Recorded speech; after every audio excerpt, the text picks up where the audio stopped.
have no idea what's happening with my bangs today. We're just gonna let them do their thing. Hello and welcome back to my writing channel. It has been a hot minute. I feel like I start a lot of my videos with basically the same thing. I've been working on my projects quite a lot, off and on. There have been stretches of time when I have really struggled to find the time, to find the energy, and also to find the motivation. I think it's because I'm kind of in a weird spot with all of my projects, and I'm gonna get into that in a lot more detail in this video. I wanted to sit here in a very unusual spot. I'm sitting in front of my couch instead of on my couch because it's very difficult to get the camera raised high enough to actually record sitting on the couch. I don't have a full-size tripod yet since moving to New York, how many months ago? I sit on the floor a lot anyway. I find myself sitting on the floor like right in front of the couch all the time. So I'm going to talk about mainly two projects and then reference another project that I was working on in NaNoWriMo. During NaNoWriMo in November last year, my goal was to outline a new book.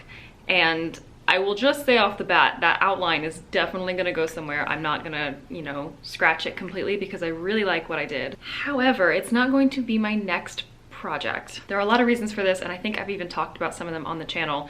So that project is another book that's based in the world of Among the Gifted, which is the book that I recently finished writing and revising. This new project took place in the same world, but just with completely different characters and a slightly different time, not far off, but a slightly different time, different part of the world.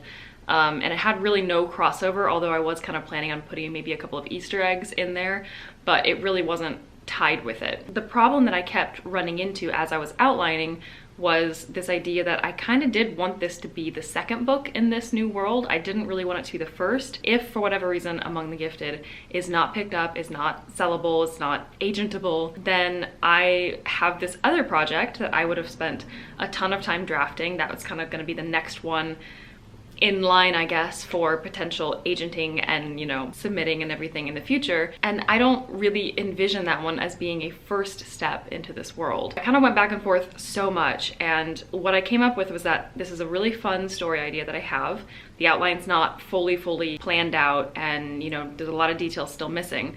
But what I have, I really like, but I don't want to write it yet because I don't quite know what tone to write it in. If it ends up needing to be the first book in this other world, I might want to change some stuff about it. Of course, all this stuff can be changed in revisions. I just don't really want to get 2 feet into a project and really be wading into it and then realize, oh no, I have to change all these things that I envisioned for this project. So I decided that for the time being, I'm gonna table that one. I'm gonna keep everything, obviously, and it'll be a future project. So let's talk about querying, potentially. I'm gonna sandwich it right in the middle so that I don't have to talk about it at the end, because this is the part that I am probably most scared to talk about. I've written a lot of books now, but I have not really fully gotten into the query trenches. So here we go. Among the Gifted is in a fully revised form now, although the other day I did have a dream, like a couple of nights ago, that I completely rewrote the ending.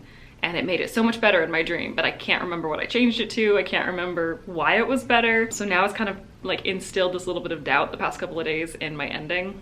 And I don't know if it's legit doubt or if it's just this silly dream of my subconscious. Anyway, I have a fully revised draft of Among the Gifted that I am very satisfied with, even if maybe I will tinker with the ending. So for a while now, I've known that this year, I'm going to send some queries. I don't know where it's gonna go. I don't know if it's gonna be hardcore querying year. Right now, the plan is polish my query letter, my synopsis. The query letter is pretty good, I think now. I've done several drafts of it. The synopsis probably needs some work. It's been probably a week since I've looked at it. I kind of am avoiding looking at it. I hate writing synopses. I feel like so many writers can agree about that. I've also started constructing an agent list. Right now, my list is basically just a compilation of all the agents that I think could be interested or would accept a query for my project. There are definitely some agents that I have read their manuscript wish list, and I think this would be an amazing, connection. They would really enjoy my project, the themes of my project, the tone of my project. Then there are some that accept young adult, accept fantasy, and therefore they might like my story, and that's kind of it. The next step will be to really vet the agencies, the literary agencies, to really make sure that I'm not sending my work off to an agency that maybe has a bad reputation that I don't know about. Then the task is to really figure out which ones are maybe the best fit for my project, a pretty good fit, just based on what I see on their manuscript wish list or their Twitter or whatever they're kind of using to communicate what they want to see next. and then which ones are going to be maybe a little bit lower priority. Like, for example, they only want my genre and my category, but I can't really find any other things that would make me think that they would be super excited about my project, and I do not know what my bangs are doing. To start, I'm probably going to send 5 or 6 queries. And then I'm just gonna see what kind of response I get. The advice that I've heard from a lot of people is that those first few queries might actually tell you a little bit about if your materials are ready. So I'm gonna send out that small sample. I'm gonna see if I get any responses. If I get full rejections or you know, radio silence, then I'm probably gonna rework my query, or if I sent some synopses, I'll rework my synopsis. So really just using every single step as another data point, if you will. I hate, you know, talking about this stuff as data points, but it really is. Basically just dose it out little by little. 5 or 6 queries, see if I need to change stuff, 5 or 6 more queries, and really just work at it like that. And this is why I can't actually say how it's gonna go this year and how many queries I'm gonna send or what my goals are, because a lot of it's gonna depend on what kind of feedback I do and don't get from those very first steps that I take. So it's going to be kind of an adventure. It's probably gonna be super stressful. If you're interested, I can definitely talk more about this in maybe a writing vlog in a moment, maybe when I'm working on sending out a query or working on my synopsis or whatever I'm doing, and I can talk a little bit more about how I've approached writing my query, writing my synopsis, finding comp titles. Oh my gosh, I struggle so hard with comp titles. And it's not because I think my book is just so amazing that it can't possibly be comped to any other book.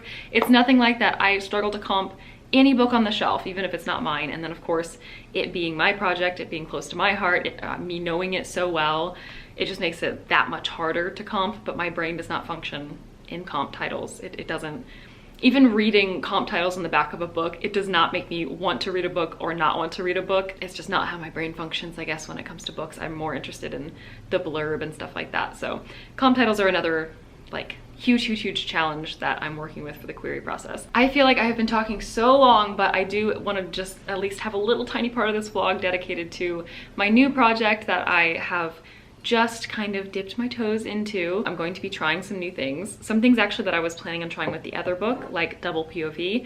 I talked about that a lot in my NaNoWriMo vlogs.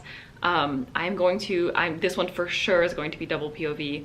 I haven't exactly decided if one of them is going to be more dominant than the other, but they're definitely both going to be in there. I'm actually very nervous to get into the outlining steps because that was really like, it slowed me down seriously in NaNoWriMo, trying to outline a book with those 2 POVs in mind. I'm still working with theme and tone and things like that, but so far what I've really focused on is character. I have the sort of premise concept in mind. That tends to be how my stories come to me, at least these days. It really starts with a concept. This one started with kind of a concept of the world, but then I also already had kind of a little bit more specific to my characters and story in mind. But the first general concept was actually about the world. Among the Gifted was a general concept idea about the character, which was study abroad in a, you know, magical or non-real world. That was how that one started. This one was concept based on kind of how this society functions, something that's very important in this society. I'm not gonna say anything more just because I don't want to spoil anything. I'm sure I'll say a lot more in writing vlogs and stuff, and I'll kind of sprinkle little things here and there, but right now I'm still really working on the details and I just don't want to say too much. I'm starting to piece together my cast of characters, and of course I have my 2 POV ladies in mind already. They're gonna be 2 girls, I think 17, 18, I haven't quite decided. And they're not biological sisters, but they are basically sisters. They live together and have spent a lot of their childhood together. I'm shocked that this is the first sister story that I'm really writing. I can't think of another sister story that I've written, and that's shocking to me. I grew up with 2 sisters. I'm the middle child. I have an older sister and a younger sister. We were really tight growing up. We're still very close as adults, and I'm shocked that I haven't written a sister story yet. So this one is kind of that sister story. Actually, the book that I was plotting does have sisters, but it's not really a sisterly relationship, so I'm not gonna say more about that. That's another project that I'll come back to one day. But this is gonna be my first kind of sister story, even if they're not biologically related. So that's really exciting. I'm very excited for that. So I'm starting to work on their kind of dynamic with each other, both of their personalities, how they kind of will interact. And then I'm working a little bit on a couple of friends of theirs, and I have a potential love interest for one of them. I have a general idea of how the plot is going to launch, but I have no idea where it's gonna go. I have no idea where this adventure is going to take my girls. So we're going to see, we're gonna find out. As I'm talking about it right now, I really just wanna stop the camera and go write. I'm gonna cut this a little bit shorter. I'm gonna stop filming, I've decided just now. That's all I'm gonna say about my new project. If you wanna know more, again, let me know in the comments below. Tell me what you wanna see. Querying, synopsis stuff, new project stuff. What do you wanna see first? And I will be filming some writing vlogs. Don't forget to like this video if you enjoyed it. It really, really helps me out. And also don't forget to subscribe to my channel if you want to see more of my writing videos to come. I don't really have a schedule right now, so it will help if you activate the little bell icon so that you know when I've uploaded a new video. Also, you can follow me on Instagram. I always post on Instagram when I upload a new video. And I post a lot of other stuff that I don't post here, like what I'm reading, for example. I meant to talk about that in this vlog, but I didn't at all. But I will talk about it more on Instagram, so make sure you're following me there if you want to keep up to date even more. As always, thank you so much for watching, and I will talk to you very soon in another writing video.